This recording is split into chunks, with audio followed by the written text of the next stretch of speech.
NumPy provides a comprehensive suite of statistical functions that operate on arrays and matrices, allowing you to compute descriptive statistics, assess data distributions, and perform more complex analyses like correlation and covariance.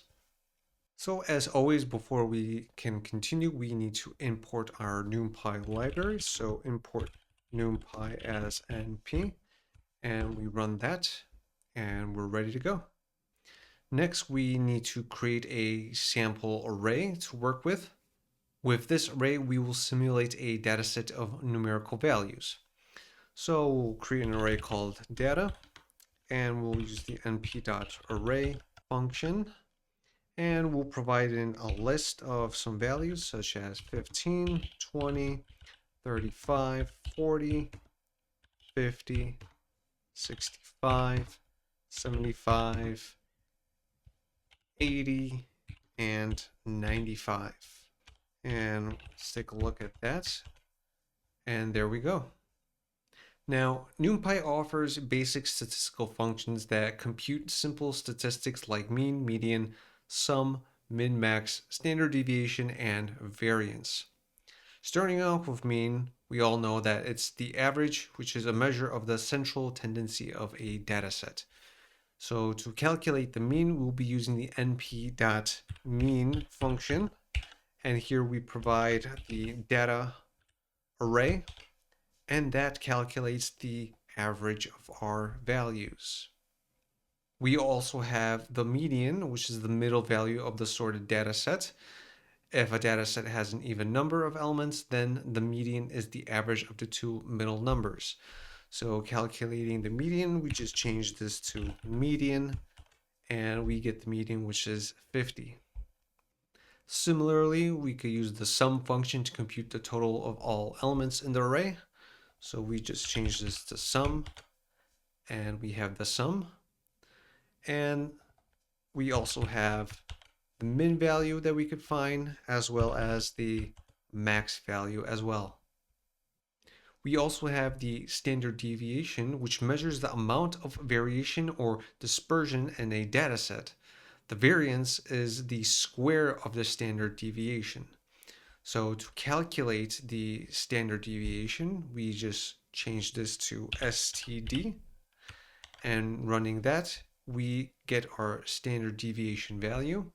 And if we want to calculate the variance, then we just change this to var, and we have our variance. Beyond basic statistics, NumPy provides functions for more advanced statistical analysis, such as calculating percentiles, correlation coefficients, and covariance matrices. Percentiles are used to understand the distribution of data. The nth percentile is the value below which n% of the data falls. So if we want to calculate the 25 percentile, we would use the percentile function. We provide the data that we want to calculate on, and then we provide the percentile. So if we want 25%, we provide 25 as the second parameter. And when we run that, we get 35. If we want 50, then we change this to 50. And if we want 75, then we change to 75. The correlation coefficient measures the linear relationship between the two datasets. The correlation coefficient measures the linear relationship between two datasets. It returns a matrix of correlation coefficients between each pair of datasets. So let's create two new datasets. Let's call it data X. And then we'll use the NumPy array to create a simple little data set with some basic numbers like 1, 2, 3, 4, 5. And we will create a data Y data set in the same way using array. And we will add, for example, 2, 4, 6, 8, and 10. Now that we have our two data sets, If we want to calculate the correlation coefficient matrix, we use np.corrcoef, and we provide the two data sets. And when we run that, we get our matrix. So this function returns a 2x2 matrix where the off-diagonal elements represent the correlation coefficient between data x and data y. Covariance indicates the level to which two variables vary together. The covariance matrix shows the covariance between each pair of variables. So to calculate the covariance, all we have to do is just change this to COV, and we run that, and we will get a 2x2 matrix showing the covariance between the two data sets. Many statistical functions in NumPy accept an axis parameter, which specifies the axis along which to perform the computation. When axis equals 0, it computes along the columns, so downwards, and when the axis equals 1, it computes along the rows, so across. To test this out, let's create a 2D array. So let's create a new array called 2D. And we'll use the np.array function to create that. And we will create a two-dimensional array. So we'll have 3 rows here to create a 3x3 matrix. So let's do 10, 15, 20, 25, 30, 35,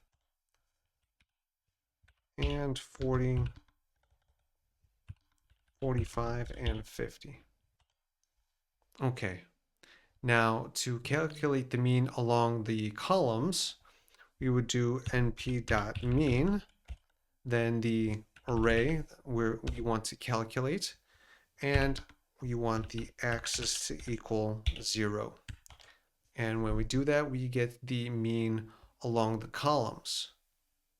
If we want to calculate the mean along the rows, then we just change this to 1. And now we've calculated the means across each row. NumPy statistical functions can operate on multidimensional arrays. Let's try to apply these functions on a 3D array.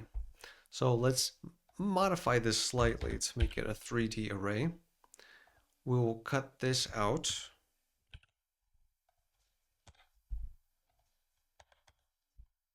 And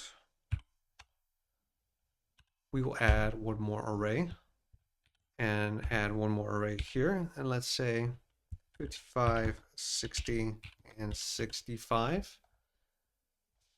And let's edit this a little bit.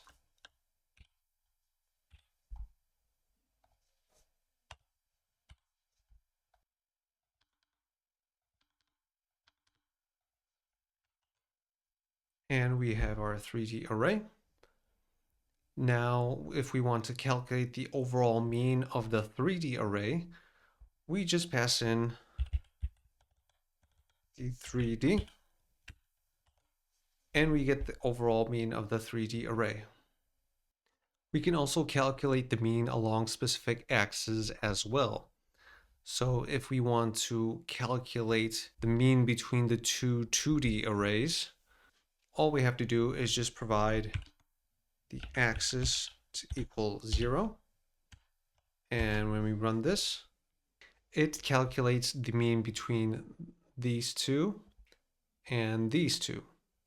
So it would add this value to this value, then divide by 2, and you have your mean of 25. To compute the mean along the columns of each 2D array, all we have to do is set the axis to 1. And when we run this, what happens is it calculates the mean between 10 and 25, and that gives us 17.5. Then 15 and 30, then that gives us 22.5, and so on and so forth between each of these two numbers. And if we want to compute the mean along the rows, then we just change the axis to 2, and that calculates the mean for each specific row. Become a member at AIlearninghub.io and get access to personalized mentor guidance, early access to AI resources, help with AI projects, and a great learning community.